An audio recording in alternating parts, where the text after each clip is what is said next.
Hey guys, Political Junkie 2414 here, and welcome back to another 2024 election-related video. And today, I'm going to be discussing who Kamala Harris has on her VP shortlist, um, and who I think who I want her to pick as her running mate versus who I think she will pick as her running mate. So we're just a couple of days away from learning who is going to be the Democratic vice presidential nominee. And we have a large swath of contenders, most of which I think are pretty decent candidates. I don't really think you can go wrong with most of these people. But we're expected to get a decision from Harris by Tuesday when she holds a rally in Philadelphia with her running mate. Um, we could get the announcement sooner, but either way, it is expected to come in before the virtual roll call vote on August 7th for the Democratic delegates, which is 2 weeks ahead of the Democratic National Convention. And so we're going to be looking at a number of these candidates. We're going to be looking through each of their traits, their strengths and weaknesses, and then I'm going to give you my personal opinion on who I want Kamala Harris to pick as her running mate versus who I think she will pick as her running mate, because I have different answers for both of those questions. So I have this article pulled up from Politico, which lists 5 of the major contenders on the short list: Senator Mark Kelly, Governor Andy Beshear, Governor Tim Walz of Minnesota, Pennsylvania Governor Josh Shapiro, and Secretary of Transportation Pete Buttigieg. But if you look at Wikipedia for the short list, you actually see there's one more candidate, Governor J.B. Pritzker of Illinois. So we will be including him in the loop.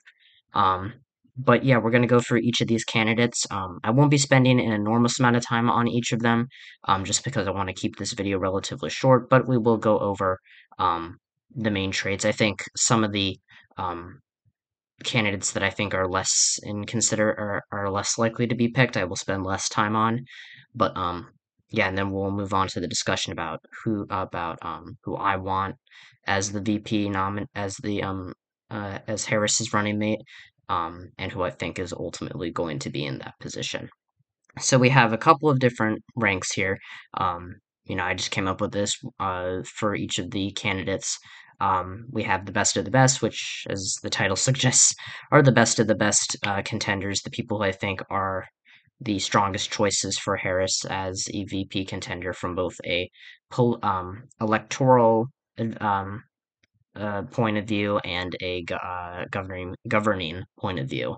Then we have he's great. So I mean, I said he because all of these candidates are men that are going to be picked or that are on the short list or the final list.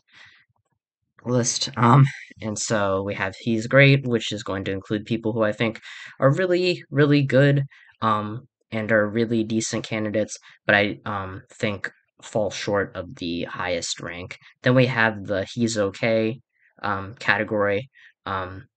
People who I think have individual strengths, but ultimately are a little bit weaker than than some of the higher ranked people, they're kind of meh.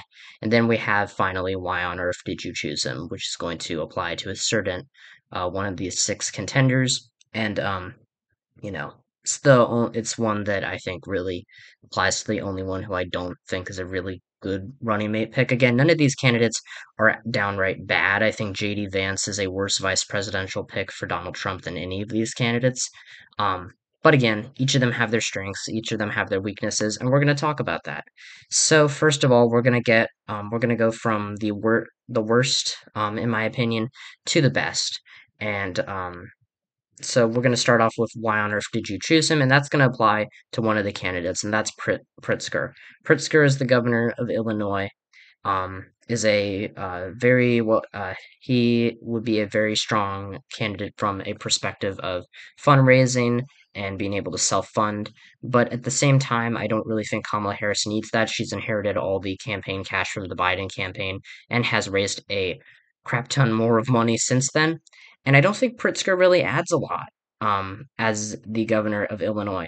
Oh, and one thing I want to say before we get into the individual candidates is I've noticed throughout the VP stakes articles that I've read about, a lot of people assign or a lot of the people judge these candidates based on the states that they're from and their likelihood of helping Harris at the top of the ticket. Um, from a narrow perspective of just including their home state in the electoral calculation, if that makes sense. They're really not focusing on the broader picture of the electorate and how they could impact other states. But Pritzker really, while he is a Midwestern governor and he is well known within the party, he has a lot of relationships. I just really don't think that he appeals to any large amount of the electorate. I don't think that he's good for black voters. I mean, I that's not fair to say because Kamala Harris kind of already has the black vote locked down. Any Democrat does, but I don't think that he would help with voters in the Rust Belt. I don't think he'd help with suburban voters. I don't really think that he's adds to the ticket in any way. I think that he would be viewed as a rich guy who is governor of Illinois, and it's like, well, whatever. I really don't want to spend a lot of time talking about JB Pritzker, but I really don't think he's going to be chosen.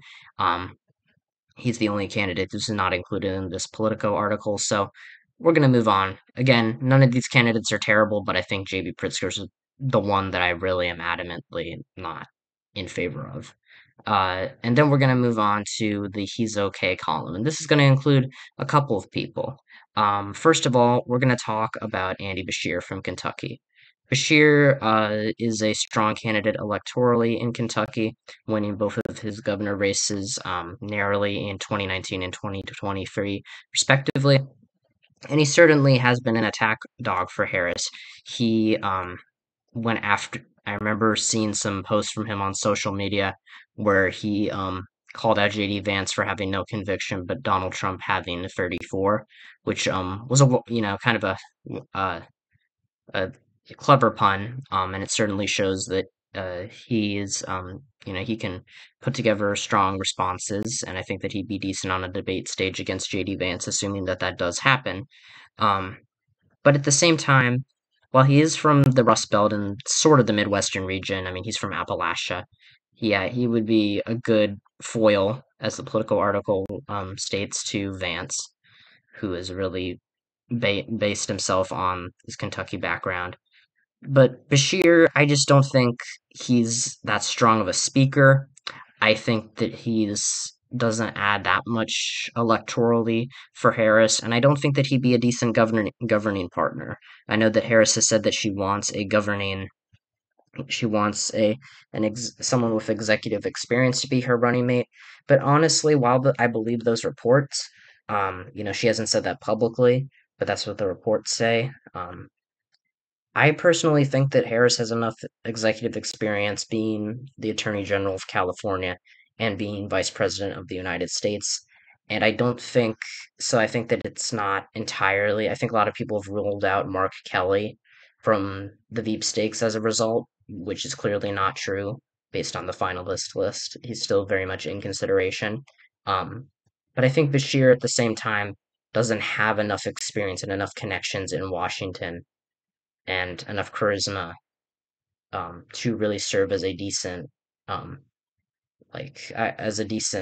candidate or running mate for Harris. I mean, I don't mean to say he wouldn't be a decent one, but I don't think that he has exactly what it takes to really be the one that she's looking for. I don't think that he would want to be I think he wants to be vice president because of course he's gotten this far in the process. But I really, at the end of the day, I find it hard to believe in that he would leave Kentucky and would would really be a strong care or a strong what's the word, a strong vice president in Washington in terms of making deals. um I think that Kamala Harris certainly needs someone with a little bit more experience, considering she's only been in Washington for about 8 years from her time as a senator from California and vice president. um, and I don't think Bashir's quite that person. I don't think that he has. I think that he has a lot of executive experience, and while he could help in some swing states, and he would be good, on a debate stage, which is important. I just don't think he's quite. I think that he doesn't. He lacks a lot of the other traits that Harris really needs right now. Then we're going to talk about Pete Buttigieg.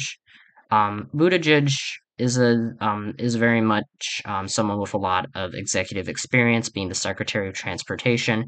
He's got a nationwide national profile from his presidential campaign in 2020, and he performed pretty well in the Iowa caucuses in some of the rural areas. Um, but I think that he also has his weaknesses. While he's done a lot of strong interviews on Fox News, which is not friendly territory for Democrats, and he's a very I guess down to earth person. He would really get blamed for a lot of the recent infrastructure failures, like the train derailment in East Palestine, um, the collapse of the I-95 bridge in Philadelphia in 20 in the summer of 2023, which granted, thanks to Shapiro, was not gone was rebuilt pretty fast.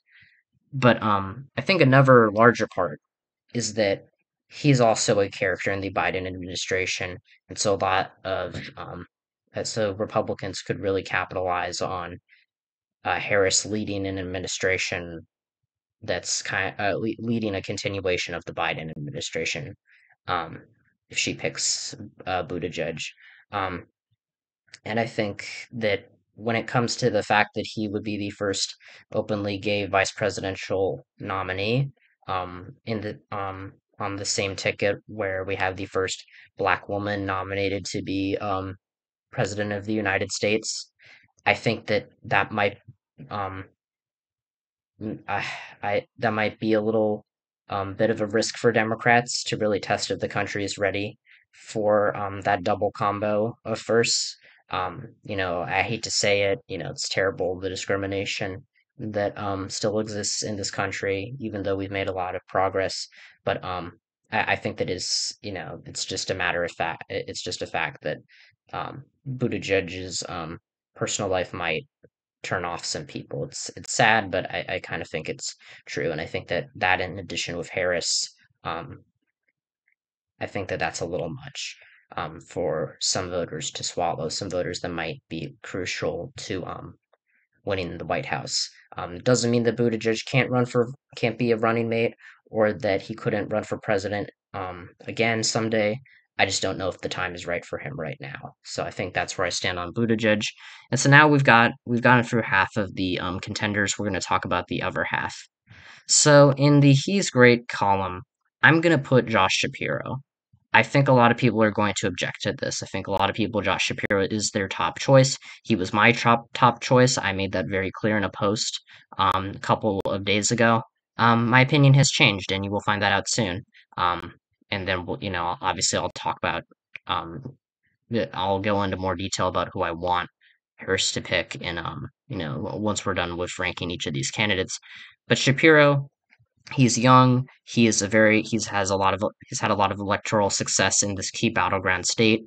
Um, he was the Attorney General of Pennsylvania. He's been in Pennsylvania politics a long time, but at the same time, he has a lot of issues. I don't think that he would lock this election down as much as some people think. He's got a lot of issues with the left wing of the party between his support for school vouchers and his very strong pro Israel stance, um, despite criticizing Benjamin Netanyahu's Israeli government, which again, think of that what you will, but that could definitely alienate some more left wing parts of the Democratic base that Biden was struggling with. Um, and I think that at the end of the day, Shapiro, while he's been in politics a long time, he just hasn't. He would be attacked by Republicans for the same reason that Democrats are attacking J.D. Vance. He is a freshman governor, or in his first 2 years on the job, and I think that I think that while he would definitely add a lot of electoral benefits in the Rust Belt, I don't know if he's an exceptionally strong speaker. I don't think he's a bad speaker. I think he's one of the better ones on this list. He's better than Bashir. Um, he might be even better than Buttigieg, but that's debating it. He's definitely better than Pritzker. Um, but he's definitely fits that executive profile. But I don't think he's had enough time yet to really step up and run as a running and run as Harris's vice president. I think that between his issues on the Israel issue, on school vouchers, and his experience, I think the experience is really the one that makes me hesitate about Harris choosing him. Uh, I think that that's really going to hurt him, and I think that that would really cancel out um, a lot of the attacks on JD Vance. I still think Shapiro has a lot more benefits than JD Vance, even though he's only been in his current job for less than 2 years.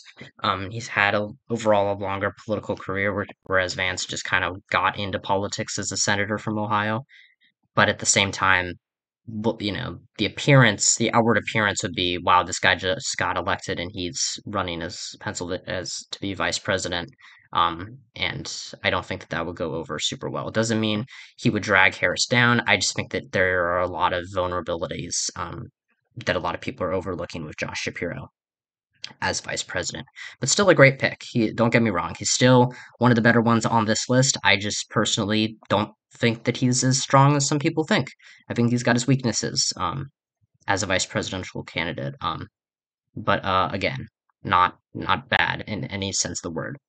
Then we're going to get on to the last two candidates, and by process of elimination, you know who they are: Mark Kelly and Tim Walz. We're going to talk about Kelly first. Um, he's the only senator being considered on this list. He's a former astronaut.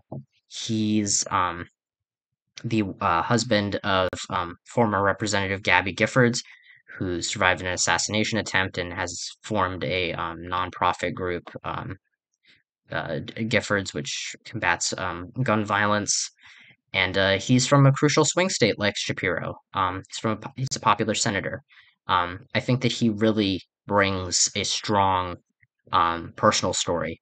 And I think that he's a prolific fundraiser like Pritzker, but unlike Pritzker, he's got a little bit more, um, bang for your buck. He's not just, an asset for money, which ultimately isn't everything in politics. It's not, just because someone has money doesn't necessarily mean they can be the candidate.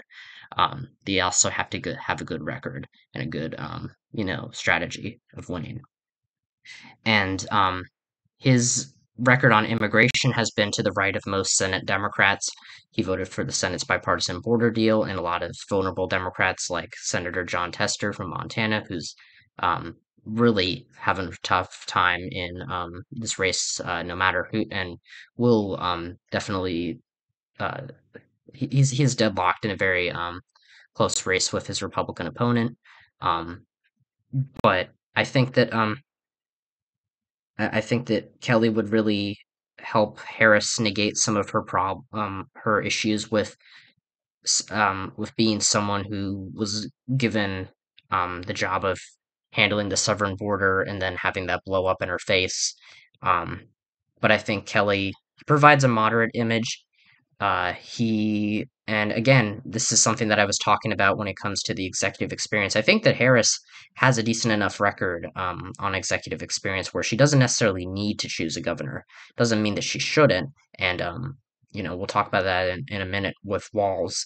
Um, but I think that, having someone on the inside in Washington who's been in his job a little bit longer than, say, someone like Shapiro. Granted, he's only been in there for about 4 years, but I think that he has a couple more personal traits than Shapiro that I think make him a very strong candidate. Not as strong in the Rust Belt, which I think um, is definitely reflected by his reluctance to support pro-labor legislation. Um, Even though he's got labor unions backing him in Arizona, and of course, there's the issue of his Senate seat, which would be very difficult for Democrats to defend. But I don't think that I think at the end of the day, sacrifices have to be made. Any of these people being chosen would mean a vacancy of some sort, especially one of the governors. I mean, if Shapiro is picked, then Austin Davis, and Shapiro becomes vice president with Harris, then Austin Davis, his lieutenant governor, will become governor in 2026, and depending on the national environment, then could be in a very tough race. So again, there's sacrifices that have to be made. You don't really know what's going to happen in the future. You just have to look at what's happening now and best predict the future. But look at who you have to balance future expectations versus what you need in the moment. And so I think that Kelly, his sacrificing his Senate seat and putting it at risk, again, a risky scenario for Democrats, nothing they haven't done before, though. They've won several elections in Arizona in recent years. I think they're going to win Kirsten Sinema's seat this year. I think Ruben Gallego will be the next senator. And we'll see where they go from there. I don't think that Kelly is out of the loop just yet because of his position in the government, and I think a lot of his I think the fact that he's a more mild mannered person and a more mild mannered senator and someone who doesn't make the headlines would honestly be a fresh breath of air for a lot of voters who have seen the VP be the attack dog in recent years. So I think Kelly has a lot of unorthodox traits that would actually help him. They may not be typical for a vice president, but I think that they work anyway. That might exactly be the reason why they succeed. And then we get to Tim Walz. Tim Walz, I think, if you're looking for someone with a legislative experience, executive experience, and an electoral benefit for you, Tim Walz is your guy. He checks off all of those boxes. He is a little up there in age. He's in his 70s. But again, Harris is relatively young, and Walz is, younger than Biden, obviously. All these people are really younger than Biden. Um, and he's from the Rust Belt. Yes, he's from Minnesota, which is, again, another, is not necessarily one of the more competitive Rust Belt states. Not as competitive as Wisconsin, Michigan, and Pennsylvania. But like I said, I don't think a candidate's electability should be confined to their benefits in their home state. They can impact other states with similar dynamics, states in the same region as them, or states across the country that might just happen to have similar electorates. I think Walz, again, has a relatable story as a teacher, high school football coach. He definitely has some conservative bona fides as well, being a former member of the NRA. He was a member of the National Guard. He was a member of Congress for 12 years. But excuse me, he also has a lot of progressive bona fides, which would help him with the left. He's helped pit um his state's kids get or my brain is broken. Um he's gotten some pro child he's gotten universal school lunch legislation through. I'm sorry, I'm having a moment. It's because I've been recording for like 20 minutes. And he's got pro-abortion legislation through, which again, some people argue might be. This article also argues that could be a weakness. It would reinforce Harris's left progressive profile in a way that the GOP could make it an issue. But at the same time, I think that Walz has enough conservative bona fides and a more relatable personal background and legislative experience that I think he's really the best of both worlds. He's really everything you're looking for. And I think that um, when you're looking at kind of the contrast between Shapiro and Kelly, he kind of crosses it. He's kind of, it's like I said, he's the best of both worlds. He's right there in the middle. He's got a little bit of everything. So now that we've ranked all of these candidates, I'm going to tell you who I think is going to be who I want Harris to pick versus who I think she will pick. And of course, this will be unveiled to us on August 6th, a couple of days from now, next Tuesday, in Philadelphia, where she and her VP pick are going to are going to start there and then go across the Rust Belt. So who do I want? I want Mark Kelly or Tim Walz. I think Walz is really, while he doesn't have a very strong national profile, um, I think that he's really, from a governing experience and an electoral experience, he's very strong. I think that he is. really positioned himself where he could really be an asset to Harris in all of those categories. Just even though he might not be from one of the more uber competitive states like Kelly or Shapiro, he is close enough of a match, and he's a bit of a blend between the two of them where he can really be that guy. He can really do he can really be that can't he can really be that great add-on to the ticket.